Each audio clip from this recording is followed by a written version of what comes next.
Welcome to the Circle of Care Center for Families Renew Hope 85's Introduction to Human Trafficking Awareness. We want to provide you information today about victims and survivors. We want to provide you information about traffickers.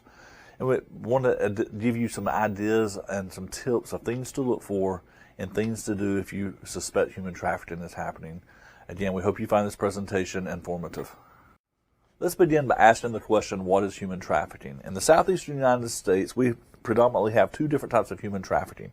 We have sex trafficking and labor trafficking.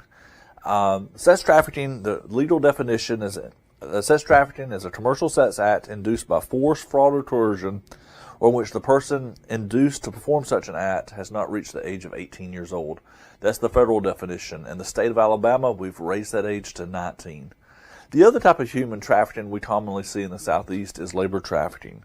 The legal definition of labor trafficking is the recruitment, harboring, transportation, provision, or obtaining of a person for labor or services through the use of force, fraud, or coercion, or for the purpose of subjection to involuntary servitude, debt, bondage, or slavery. And again, with both of these, we're looking at three elements: force, fraud, or coercion. It does not have to be and coercion, but or coercion. Data is really hard to find on human trafficking because of its illegal nature, but we suspect, many suspect that human trafficking is the second largest criminal industry, and it is the fastest growing criminal industry. And estimates globally project 27 to about 28 million human trafficking victims throughout the world.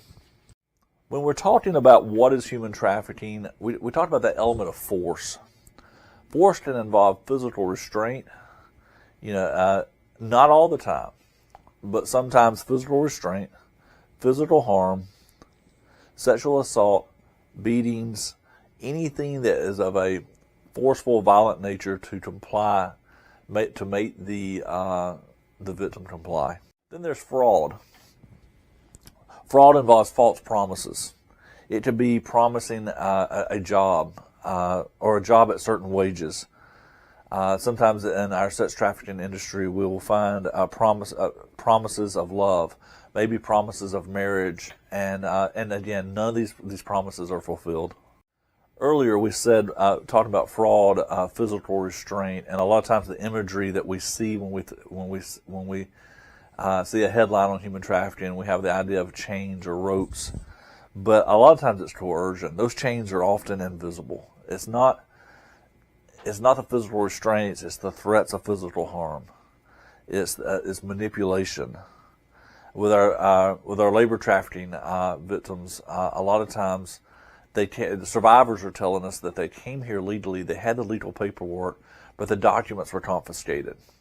So the moment the documents were confiscated, then deadlines lapsed, and their status became more questionable. No, we have protections in place for them, but the traffickers never don't share that with them. And then finally, under coercion, shame and fear threats. It's it's mind games, and it's all again done to force a victim to comply with what the trafficker wants. So who are the victims or the survivors? For me, I describe when I use the word sometimes interchangeably. You'll hear me use these labels interchangeably.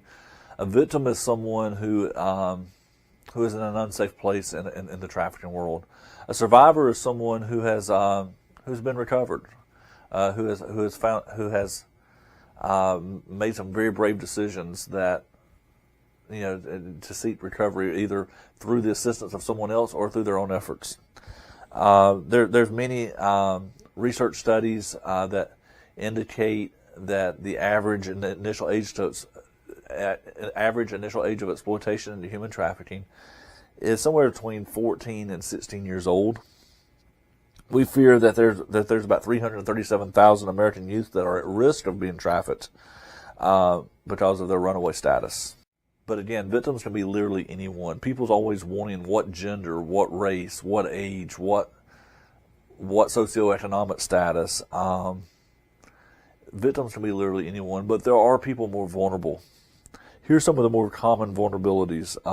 Having an unstable living situation, a history of domestic violence, has a caregiver or family member who has a substance abuse issue, runaways or their involvement in the juvenile justice or foster care system, undocumented immigrants, those facing poverty or economic need, those that have a history of sexual abuse, or those who are addicted to drugs and alcohol. Again, these do not, if someone has one of these vulnerabilities, it doesn't mean they're going to be trafficked. It just means they're more vulnerable. Again, victims can be literally anyone. How do they become a victim? Often traffickers lie about the lifestyle. We'll talk more about that in a minute. You have internet enticement. A lot of recruitment is done via social media and gaming platforms. Peer recruitment. Their friends recruit other friends. They have a quota quite often that they have to recruit so many people. And because of fear, they know what happens if they don't meet that quota. Familial trafficking. Some data suggests that as many as 40 to 50% of trafficking cases in our state may actually be familial human trafficking. It's family members selling family members. And then sometimes there's a creation of an illusion of voluntary involvement. The victim thinks that they're making the choice to do something when really the choice is being made for them. They just don't realize that at the moment. But again, they can become a victim of offline and online. One study suggests that 63% of victims that were to participate in this study, 63% reported being sold online. And again, we believe 1 in 6 reported endangered runaways are believed to be victims, and that comes from the National Center of Missing and Exploited Children. Now, with human trafficking, there's always myths. Kidnapped or abducted. A lot of the movies and TV shows talk about children being kidnapped and abducted. That does happen. We believe maybe 3 to 5% of the time, but it does happen. But it doesn't happen to the volume that the TV movies portray. Victims clearly understood what was happening.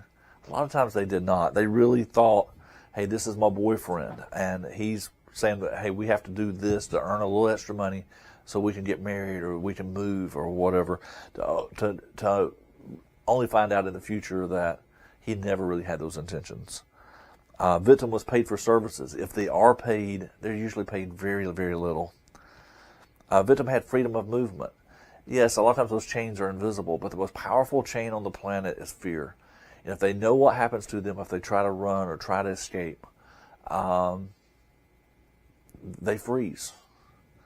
And also there can be trauma bonds formed where after a while the research has been done, and the people that there's actually a bond formed between the person and the person being abused and the person doing the abusing or the exploiting.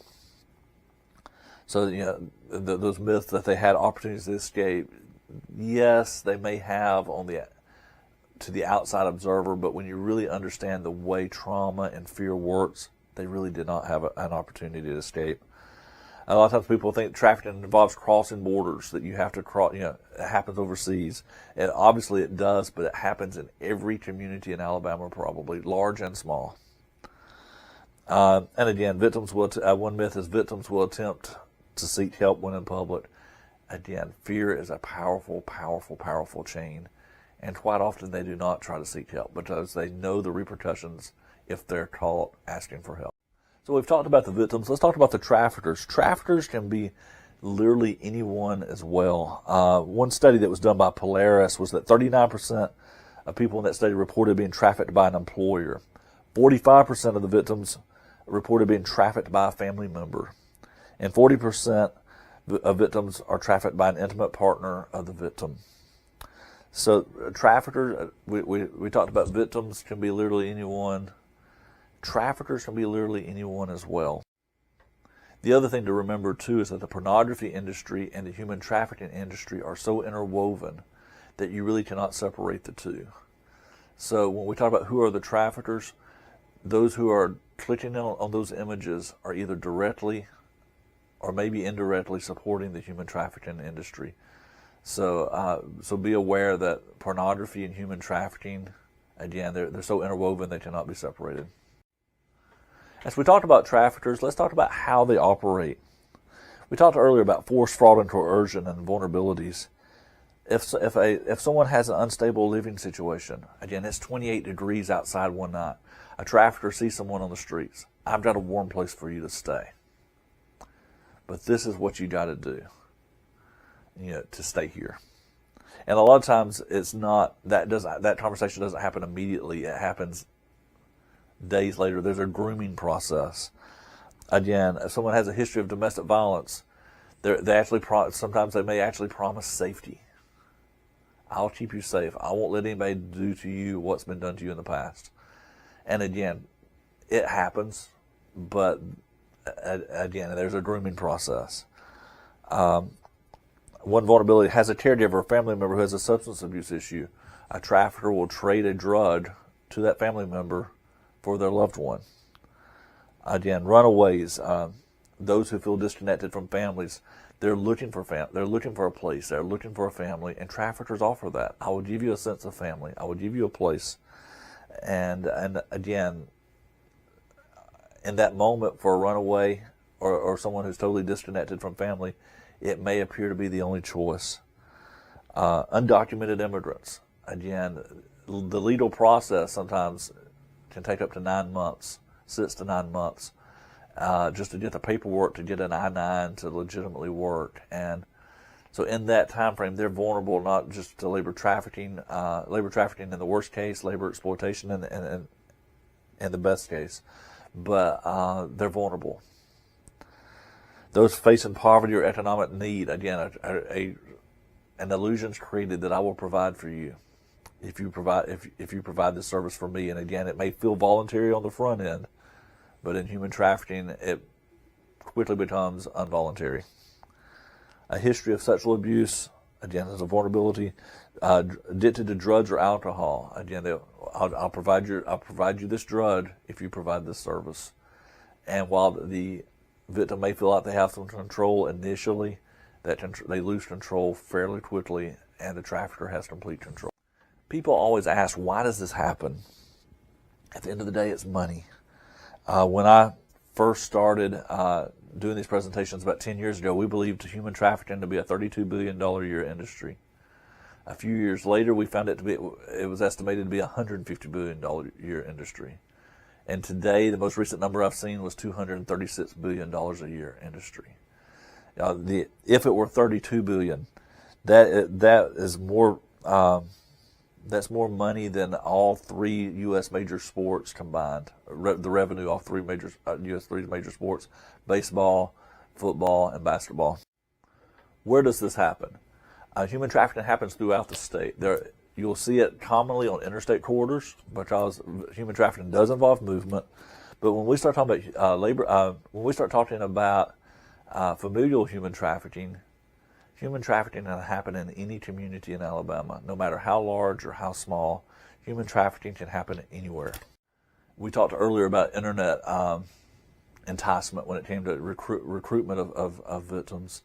Another place human trafficking happens is online. In 2017, a study was done that found 641,000 human trafficking ads posted online just targeting the state of Alabama. Again, 641,000 ads just targeting the state of Alabama that were human trafficking related. So human trafficking happens, again, offline, but it happens online as well. So what are the indicators? What do we look for when we are trying to find out if someone is being trafficked? Living with their employer would be one thing we look for. It doesn't mean if a good-hearted, well-intentioned employer offers someone a place to stay, it doesn't mean they're a trafficker. But again, someone who's an employer that's giving someone a place to stay has a lot more power over that employee than if they're not staying with them. Because not only are you providing their pay, you're providing their shelter as well. So if we see someone living with an employer, it's a red flag. Poor living conditions. Again, traffickers, a lot of times they're not worried about the living conditions of the people that they're trafficking. So with poor living conditions, a lot of times multiple people living in a cramped space, inability to speak to an individual alone. they may take someone to the emergency room, and the trafficker or someone that works in that trafficking ring or organization will want to be with that victim the entire time. So when a nurse tries to separate them, the person doesn't want to leave the room. A lot of times they may claim they're a boyfriend or an uncle, or it could be an aunt or a mother or whatever, and it's not necessarily the case. But I mean, a lot of time, most of the time in most hospital settings, emergency room settings, it probably is, but it's not necessarily the case. Answers appear to be scripted and rehearsed. If they are talking with someone or being interviewed, you can ask a trafficking survivor a question, and they answer the answer almost sounds rehearsed. So you reframe the question and ask it, and you get almost that same answer again. You ask 2 or 3 more questions that were different kind of questions, and you reframe that original question and come back, and you almost get that same word-for-word answer. It just appears to be scripted or rehearsed. Employers holding the identity documents. If you're working with someone and they don't have their identity documents, I said their employer has it.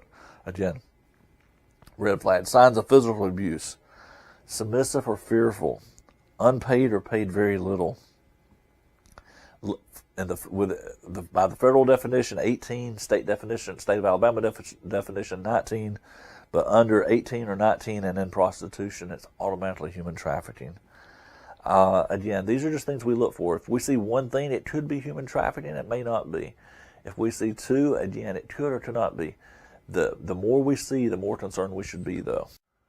So what should we do? For parents watching this video, make your home a place that children will run to, not away from. Make your home a place that your kids and their friends would run to, not away from. For everybody, just be aware of your surroundings. Again, abductions happen rarely, but still avoid walking alone. Don't trust easily. Guard yourself online, because the term is sextortion, but basically it's blackmail. Guard yourself online. Use your phone. If you're out and about and you feel uncomfortable, start talking on your phone. If you don't have anybody to talk to, act like you're talking on your phone. Trust your gut. If something doesn't feel right, trust your gut. Meet strangers in public places and seek help from trusted organizations. Another thing we recommend you to do is learn the hotline. The hotline is a very important tool for you. We want you to be aware of the hotline. It's 888-3737-888. You can call this number and tell the person on this number what you're seeing, and they will tell you whether they believe it's human trafficking or not. They're an expert on the subject matter. They can hear everything you're saying, and they can give you an indication. And so call the hotline, call 911. Don't try to, I know for some of us it feels natural, but don't try to rescue the person. You may actually put them in more danger than you are anticipating. And again, because of fear, they may be afraid to run anyway. Call the hotline, call 911. The professionals, give them all the information you have, and let the professionals do this in a way that's safe, not just for you, but safe for the victim, and hope to be soon survivor. We would love to be able to do a presentation for your civic group, your church, your organization. My contact information is on this screen. Again, Renew Hope 85 is a project of the Circle of Care Center for Families, 14 Medical Park, Valley, Alabama 36854. Our phone number is 334-768-4091. The Circle of Care's website is thecirclecares.com. The Renew Hope's website is renewhopeinitiative.com. We would look us up, reach out to us. We would love to be able to do a presentation in your community.